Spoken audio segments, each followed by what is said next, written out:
देखिए, बैतुल माल अदाया जो है हमारा, बड़े रुझान, बड़ी परेशानियों से दो चार था।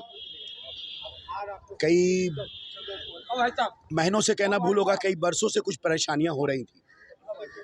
कुछ डिक्टेटरशिप, अधर्मी, एक बदनज़मी वगैरह वगैरह, जिसका जिक्र हम लोग बहुत सारी बातें बाहर में, क्योंकि कौमी अदारा है, मिली अदारा है, तो घर की बातें घर में रहे। हम किसी के खिलाफ बगावत भी नहीं रखते, नफरत भी नहीं रखते।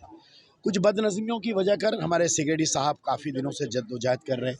हमारे महताब साहब, एडवोकेट महताब अहमद साहब, बहुत दिनों के मेंबर हैं माशाल्लाह। सैक अहमद साहब IAS ऑफिसर है, आप लोग जानते ही हैं। बहुत इनका देन है। आज 7-8 क्लास से शुरू किए थे, आज माध्यमिक हो गया, 11-12 के लिए ऑलरेडी मेहनत कर रहे हैं। और ये इनके अलावा कोई कर भी नहीं सकता। इतना पेपर इकट्ठा करना, इतना कागज़, इतना डिपार्टमेंट 11-12 के लिए दे चुके हैं अल्हम्दुलिल्लाह। और ये अगर होगा भी तो इनके लिए मैं इन्फेक्शन होने वाला सैक अहमद साहब का मैं तहे दिल से शुक्रिया अदा करता हूँ। ऐसी एक शख्सियत जो अपने आला ओहदा में रहते हुए भी पिछले 10-11 वर्षों से सेक्रेटरी का ओहदा संभाले हुए हैं, और बेलौस 4-4 घंटा, 6-6 घंटा, 8-8 घंटा, 10-10 घंटा वक्त देना, ये मामूली बात नहीं है। आज तक एक गिलास चाय भी बैतुल माल के पैसे से नहीं पीते, मैं ये आपको बता दूं, ईमानहू बताता हूँ। आज तक बैतुल माल के ऑडिट में सैक अहमद साहब चाय भी पीते हैं तो अपने पॉकेट से पैसा मंगा करके चाय पीते हैं वो। अब वो तो सिस्टम में चलते हैं, घर से बाहर का खाना खाते नहीं है, नाश्ता करते नहीं है। चाय पियेंगे तो 2 बार पियेंगे, एक सुबह के टाइम में पीते हैं और शाम के टाइम में पीते हैं, वो भी अपना जेब का पैसा से पीते हैं। अल्हम्दुलिल्लाह सुम्मा अल्हम्दुलिल्लाह। ऐसी शख्सियत लिए बहुत बेजार हो गए, बहुत सारा बदनस्बी हुआ। बहरहाल तो तमाम लोग बार बार बैठे गए, मुझे बुलाया गया, मुझे ऑब्जर्वर नियुक्त किया गया।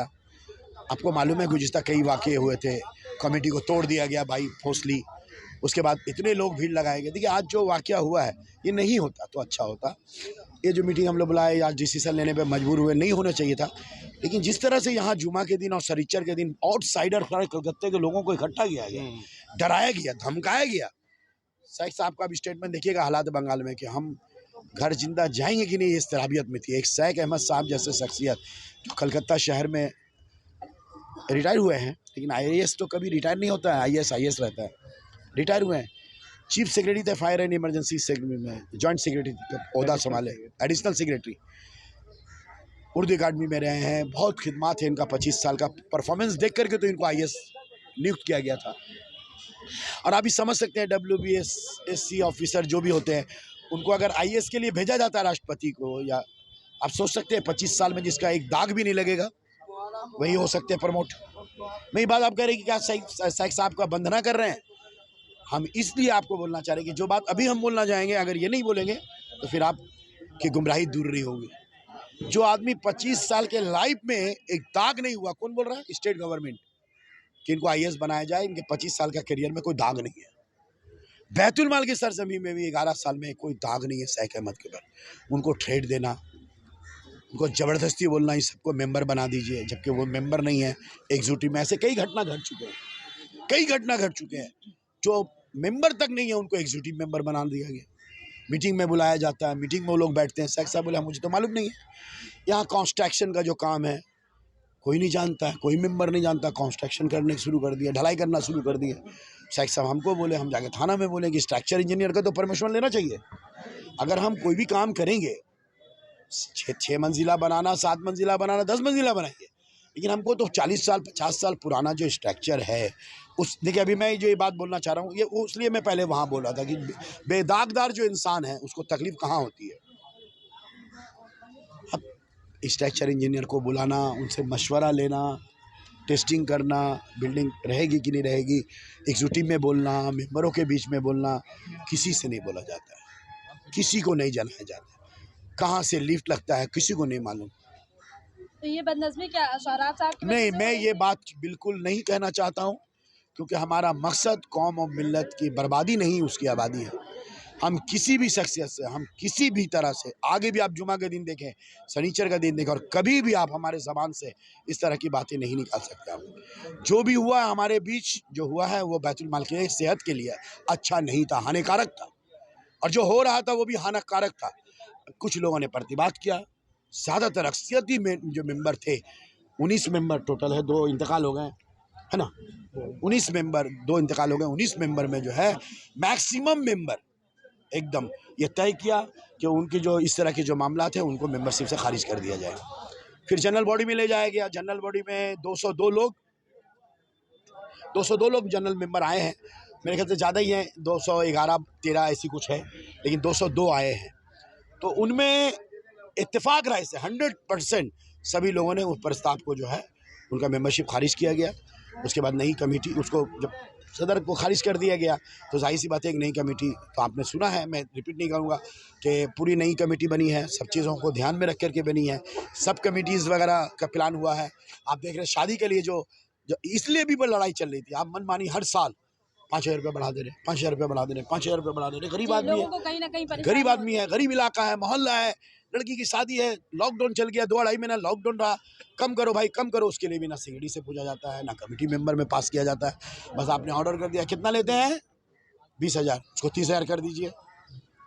10,000 रुपये लेते थे तल्ला, 15,000 कर दीजिए। ये इस तरह की जो मामला है, आज हम लोगों का बहुत आक्रोश भी था। बैतुल माल तो नबी करीम सल्लल्लाहु अलैहि वसल्लम ने तस्कील दी थी मदीना में, जिसका मकसद औलीन था कि बैतुल माल के ज़रिया कौम और मिलत को माली ताउन की जाए। हम पैसे ही बढ़ाते जा रहे हैं। अच्छा, मास मैरिज देखिए, हम लोग का यहाँ जो एक मैरिज हॉल है, पहले एक था, अभी 2 हो गया, अल्हम्दुलिल्लाह अब तीसरा होने जा रहा है।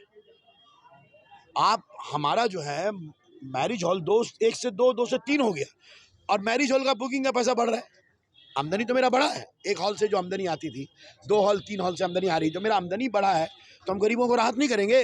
आज आपने देखा 15,000 रुपये कम कर दिया गया, 45,000 को 30,000 में लाया गया। 2 तल्ला अगर कोई लेते हैं 20,000 30,000 लगता था, 20,000 लगेगा। इतने वर्षों से बैतुल माल जो काम कर रही थी, क्या लग रहा था, क्या बिजनेस किया जा रहा था बैतुल माल के आड़ में? नहीं, मैं ये बात नहीं कहूँगा बिजनेस कहा जा रहा था, क्या किया जा रहा था, क्या कर रहे थे। लेकिन एक बात याद रखिए, चाहे मैं हूँ या जितने भी लोग हैं, जब जब नबी के तस्कील करदा अदारा और नबी का नाम दिया अदारा बैतुल माल में, जब जब कोई गलत करेगा, अल्लाह के नबी और अल्लाह इसी तरह से उखाड़ कर फेंक देंगे। ये आप क्या समझ रहे हैं? आप इसको क्या समझ रहे हैं? 11 साल के बाद ये परिवर्तन अल्लाह की मर्जी है। वसीम साहब, जिन लोगों को एक्सपेल किया गया कमेटी से, उन लोगों को दावत दी गई थी आज बिल्कुल के लिए? नहीं, एक देखो, जिसको समरीली एक्सपेल किया गया सिर्फ एक जन को, और किसी को नहीं किया गया। उनको आज की मीटिंग में बुलाई गई कि आप इस पे आप मेंबरशिप से खारिज कर रहे हैं, आप स्पेल कर रहे हैं, आप किसे बुलाएंगे? आप उसको समरली स्पेल हमारे कॉन्स्टिट्यूशन में है कि हम किसी को अब एक बात बताओ कि अब ऐसा बदनज़मी हो रहा है कि गुंडे को इकट्ठा किया जा रहा है, मेंबरों को डराया जा रहा है, कमेटी को तोड़ करके नई कमेटी बनाई जा रही है, अनडबली बनाई है, जनरल मेंबर बुलाया जा रहा है, उनका राय नहीं लिया जा रहा है। इस तरह की जो हरकतें हो रही हैं, तो इसमें समरली स्पेल्ड हमारा ऑप्शन है, समरली स्पेल्ड। अब जब हम समरली किसी को स्पेल कर देते हैं तो उनसे हम पूछेंगे क्या, बुलाएंगे क्या? ये डिक्टेटरशिप कब से चल रहा था अचानक से? देखिए, मैं एक बात बताता हूँ, जब से भी चले, पर अल्लाह का शुक्र है, जो हमारे एग्जीक्यूटिव मेंबर जो हैं, सीनियर एग्जीक्यूटिव मेंबर, जो हमारे सीनियर एग्जीक्यूटिव मेंबर है, जो पुराने मेंबर है, काफ़ी दिनों से हम लोगों को सीनियर एग्जीक्यूटिव मेंबर बोलते हैं, और जो नए जिनको ले आए वो एग्जीक्यूटिव मेंबर हुए। सीनियर जो एग्जीक्यूटिव मेंबर हैं, सभी लोगों ने अल्लाह को सामने देखिए। आज भी हम लोगों के जुमला में क्या देखा, ये हम लोग शपथ लिए हैं कि पहले मकसद है अव्वलीन है खिदमत, और अल्लाह से यही दुआ है कि अल्लाह से सही राह पे हम लोगों को चला अल्लाह, और हम किसी की ग़िबत, किसी की शिकायत नहीं करना चाहते हैं। बस हम इतना कहना चाहते हैं, ना ही किसी से हम लोग को आक्रोश है। आप तो देखें एक चीज़, इतना बड़े पैमाने में कमेटी का फॉर्मेशन किया गया, इतने बड़े पैमाने में लोगों को इकट्ठा किया गया, तमाम मेंबर यहाँ पर आए, तमाम बैच के तमाम दस्तावेज के साथ, तो हम लोग खुलेआम किए हैं। पिछले कई वर्षों से देखा गया था, इज्तिमाई शादी में आप काफी ज्यादा एक्टिव होकर मैं शुरू से 30 बरस से जो बैतुल और माल, लोग जो है कहीं ना कहीं जहन बना चुके थे। उस दरमियान भी हम देखे कई एक प्रोग्राम को भी हम कवरेज दिया है, तो कहीं ना कहीं लोगों का जहन था कि शायद आने वाले कल में आप ही उसके मैं आपको बोलूँगा, आप हैरत हो जाएंगे। सोराब साहब को सदर मैंने बनाया। सोराब साहब को सदर 11 साल पहले, महबूब रज़ा साहब इलाके के लोग हैं, पूछ लीजिए, मैंने सोराब साहब से कहा मंडी में जाकर कि बैतुल माल की सदर की जिम्मेदारी लें, और अल्हम्दुलिल्लाह अब्दुल रशीद साहब, ऐनुल हुदा पाचू साहब और मैं, हम लोग 3 लोगों ने सबसे बात किया, शेख साहब से बात किया। उस वक्त शेख साहब भी सेक्रेटरी नए हुए थे, तो पाचू चाचा, झूठ क्यों मैं बोलूँगा, ऐनुल हुदा पाचू साहब बोले कि फूल बगान में शेख अहमद है, बड़े पढ़े लिखे लोग हैं, अच्छे लोग हैं, तो अल्हम्दुलिल्लाह हमसे भी बात हुई है, हम उनसे बोले हैं कि शेख साहब आप जिम्मेदारी लीजिए। बोले कहाँ का जिम्मेदारी? बोले बैतुल माल की अगर जिम्मेदारी है तो हम लेना चाहते हैं।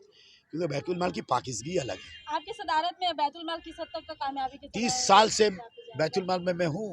ये सदर सेक्रेटरी साहब से पूछ लीजिए, जसीमुद्दीन पीछे में था डब्बा में। 30 साल से मौजूद ये रहे, इंजन फिर भी कहीं न ये कहीं बदनज़मी रही ये इसी की वजह से मैं भी। भी यही कहूँ ना, तो आगे आगे आपकी सदारत में क्या अपने मोहल्ले से, आगे आपकी सदारत में माने किस मोहल्ले तरीके से मोहब्बत मेरी होती है। सदारत आज नहीं तो है, हम लोगों ने कहा कि भैया लेकिन मोहल्ले मेरी में अगर है, कोशिश कम से 30 कम बरस से चल हम रही लोग है। यहाँ जब पैदा नहीं हुए हैं भैया, कि अपने बैतुल हक माल से को मुझे कोई अलग नहीं कर सकता। 30 बरस से 3 या 30 इयर्स तेरी मैं ओना कह रहा हूँ। जसीमुद्दीन जमुद्दीन की उम्र 18 या 19 थी, तब से अल्हम्दुलिल्लाह सुम्मा अल्हम्दुलिल्लाह मैं से जुड़ा हूँ। की मीटिंग में देखा गया कि सर यूथ आप एजुकेटेड पर्सन नहीं, आप टोटल हाँ 100% ये बात बोले। हम लोग मैं बैठा साइक भाई के साथ, अल्हम्दुलिल्लाह बरकत साहब, डैनी साहब, मेहताब साहब, सीनियर जो मेरे मेंबर हैं, इजहार साहब, महमूद साहब, रिजवान साहब, हम लोग बैठे बहुत मंथन के इस पर। अब एक दो चीज़ देखिएगा, इस कमेटी के अंदर में बुजुर्ग हैं, मिडिल एज है, और हम लोग एकदम यंग जो 19-20 साल के हैं, इसको प्रायोरिटी दिया। दूसरा प्रायोरिटी क्या दिया, थोड़ा एजुकेटेड है। अब देखिए मैंने कुछ परिचय दिया, MA ग्रेजुएट, ये जो परिचय दिया, आप जानते हैं बैतुल माल एक एजुकेशन का मामला है, मास मैरिज का मामला है। उसके बाद में आपका हेल्थ सेंटर अभी हम लोग बनाने जाएंगे। हम लोग और 5-7 डॉक्टर अशफाक साहब का मैंने नाम लिया। हालांकि डॉक्टर अशफाक साहब से मेरी बात नहीं हुई है, लेकिन मुझे उम्मीद है डॉक्टर अशफाक साहब हैं, डॉक्टर साजिद साहब हैं, हमारे यहाँ और भी बहुत सारे डॉक्टर्स हैं।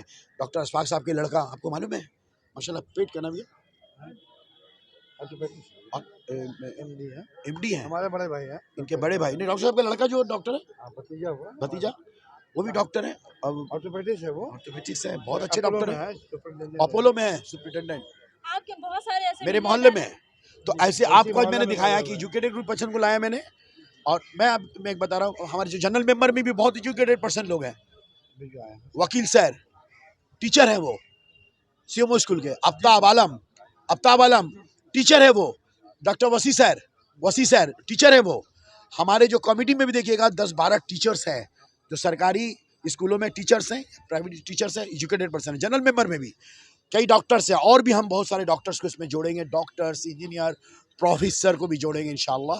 और ब्रॉडवे में हम बैतुल माल को जोड़ेंगे। बैतुल माल को जो है हम लोग सब मिल करके इंशाल्लाह कौम मिल्लत के लिए एक फ़ाल, सरकर्दा, मुतहर्रिक अदारा में करेंगे इंशाल्लाह। बहुत सारे ऐसे मीडिया अदारे देखे गए जिसमें खवातीन की नुमाइंदगी नहीं होती है। इसमें देखिए भी ये क्या बताएं? एक मसला है जरा सा, मेरी बहना, तो तुम लोगों के लिए तो है ममता बनर्जी, चिंता काहे कर रही हो।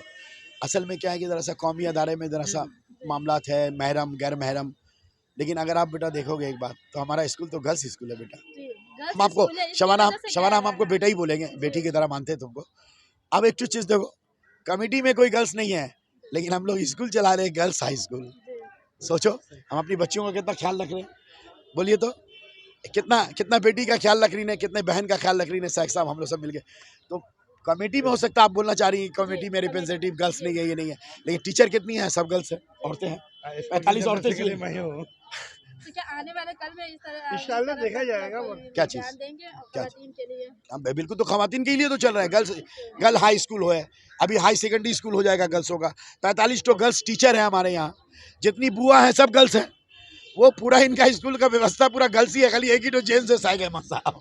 ये साल के लिए और अल्हम्दुलिल्लाह साइक अहमद साहब, और वो अभी मैंने मेहताब साहब वो चेयरमैन होंगे, और वो कन्वीनर होंगे अली रशीद, वो कन्वीनर होंगे एजुकेशन के, साइक साहब और मेहताब साहब, उसके साथ में अली रशीद, वो अली रशीद, ये लोग मिल करके इंशाल्लाह और भी स्कूल को बेहतर करेंगे। आप मुतमईन नहीं है, 3 आदमी छोड़ के सब लेडीज है उसमें।